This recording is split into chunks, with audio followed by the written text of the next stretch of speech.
नमस्कार दोस्तों। तो कैसे हैं आप लोग? आई होप सब अच्छे होंगे। आज आप सीखेंगे कि टेट्राहेड्रल कॉम्प्लेक्स में हाइब्रिडाइजेशन निकाला कैसा जाता है। तो चलिए आपको एक बहुत अच्छा सा ट्रिक बताते हैं, उसमें आप बहुत अच्छी तरीके से बना सकते हैं। जैसे आपको कॉम्प्लेक्स क्या होता है ये पता होना चाहिए। जैसे आपका कॉम्प्लेक्स हो गया COCl4-2, ये आपका क्या हो गया टेट्राहेड्रल। यहाँ पर यदि 6 होता तो क्या होता ऑक्टाहेड्रल कॉम्प्लेक्स होता। यहाँ पर 4 है तो आपका क्या होता है टेट्राहेड्रल कॉम्प्लेक्स हो गया। इतना तो आपकी जानकारी है, इसको मैं बेसिक लेके चल रहा, ठीक ना। इसमें हम समझेंगे कि हाइब्रिडाइजेशन क्या होता है। तो सबसे पहले आपको 2 टर्म याद करना पड़ेगा।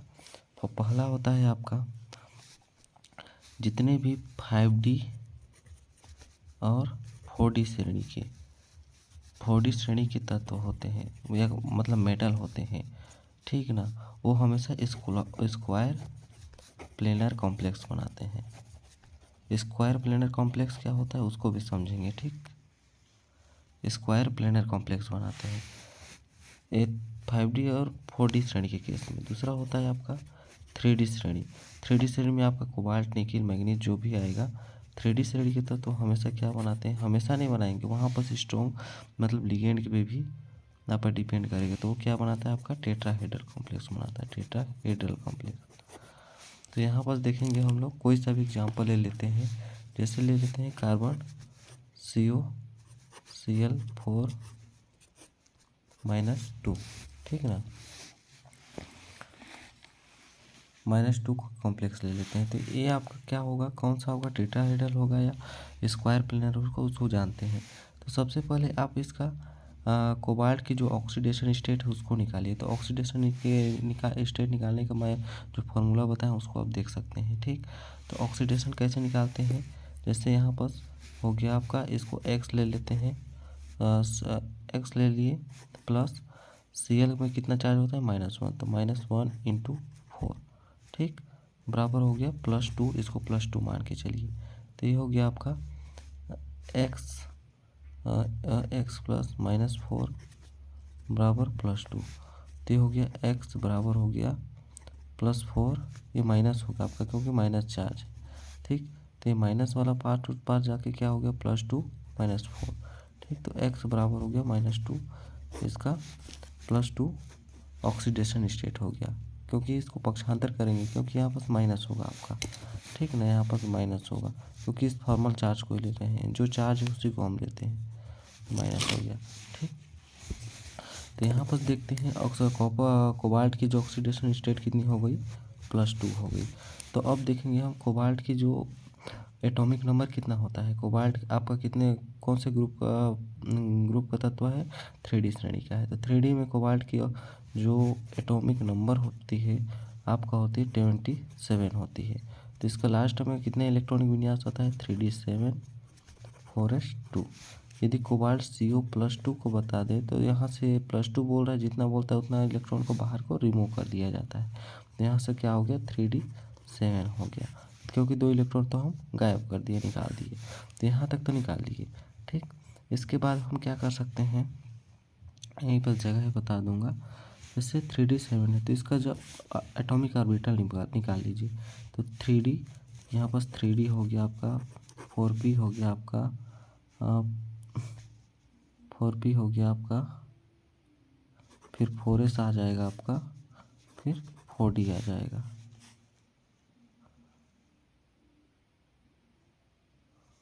नहीं यहाँ पर 4s आएगा आपका, फिर 4p आएगा, ठीक, फिर 4d आएगा। तो 3D में कितने एटॉमिक ऑर्बिटल होते हैं उसको पहले काउंट कर लीजिए। 1 2 3 4 5, 4s में वो एक होता है, 4p में कितना होता है 3, 1 2 3, फिर 4d का बना लीजिए 1 2 3 4 5, ठीक। तो यहाँ पर देखिए जो क्लोरीन है आपका, क्लोरीन चीज सबसे पहले हम समझ लेते हैं स्ट्रॉन्ग फील्ड लिगेंड और वीक फील्ड लिगेंड। तो ये आपका स्ट्रॉन्ग फील्ड लिगेंड हो गया, जैसे इसका एग्जाम्पल हो गया साइनाइड हो गया आपका, CO कार्बन मोनोऑक्साइड हो गया आपका, कोई एल्कीन हो गया, ठीक। और वीक फील्ड लिगेंड आपका हो गया आपका, जैसे हैलोजन हो गया, हैलोजन में क्लोरीन ब्रोमीन जो आयोडीन आएगा आपको, नाइट्रोजन हो गया, एनो मान लीजिए हैं, ऑक्सीजन हो गया, ऑक्सीजन का कोई कंपाउंड NH3 वगैरह हो गया, H2O वगैरह, ये आपका वीक फील्ड लिगेंड होते हैं।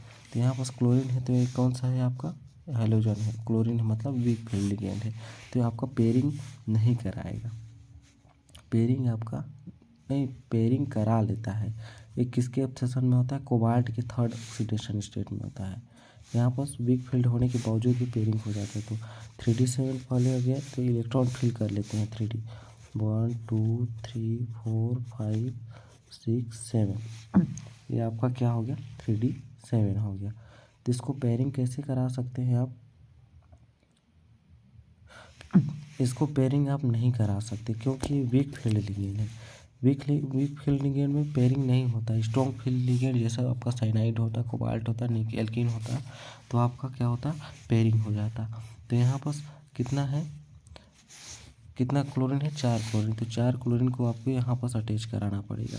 यदि पेयरिंग हो जाता तो ये वाला इलेक्ट्रॉन यहाँ आ जाता, ये इधर आ जाता, ठीक। तो इसके केस में नहीं है क्योंकि ये वीक फील्ड लिगेंड है। तो क्लोरीन का एक इलेक्ट्रॉन, कितने क्लोरीन है आपका 4, 4 क्लोरीन, तो 1 2 3 4, ये आपका क्लोरीन का है क्लोरीन। तो देखिए कौन कौन से कक्षक भाग लिए, आपका एस का एक कक्षक, एस का एक कक्षक, तो एस मतलब हो गया आपका एस, पी के 3 कक्षक, sp3, sp3 के केस में क्या होता है आपका टेट्राहेड्रल होता है, इसका हाइब्रिडाइजेशन क्या होता है टेट्राहेड्रल। यदि यहाँ पर होता है जैसे डी का एक कक्षक भाग लेता, फिर एस का एक कक्षक भाग लेता, फिर पी का 2 कक्षक भाग लेता, जैसे ये आंतरिक कक्षक संकुल हो गया, बाह्य कक्षक संकुल हो गया, क्योंकि ये 3D से इधर वाले इलेक्ट्रॉन फिल करा रहे हैं। यदि DsP2 होता तो ये स्क्वायर प्लेनर कॉम्प्लेक्स होता। इसका भी मैं वीडियो आपको दे दूंगा, वीडियो लेंथी हो जाएगी इसलिए मैं इसमें नहीं अटैच कर रहा, ठीक ना। ये स्क्वायर प्लेनर कॉम्प्लेक्स होता है।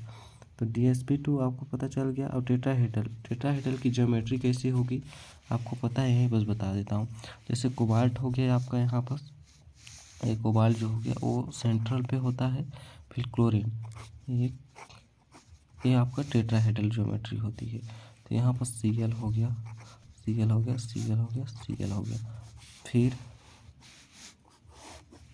इस पे जो चार्ज है उसको लिख देते हैं -2 चार्ज, जो कॉम्प्लेक्स पे चार्ज हो -2 चार्ज हो गया।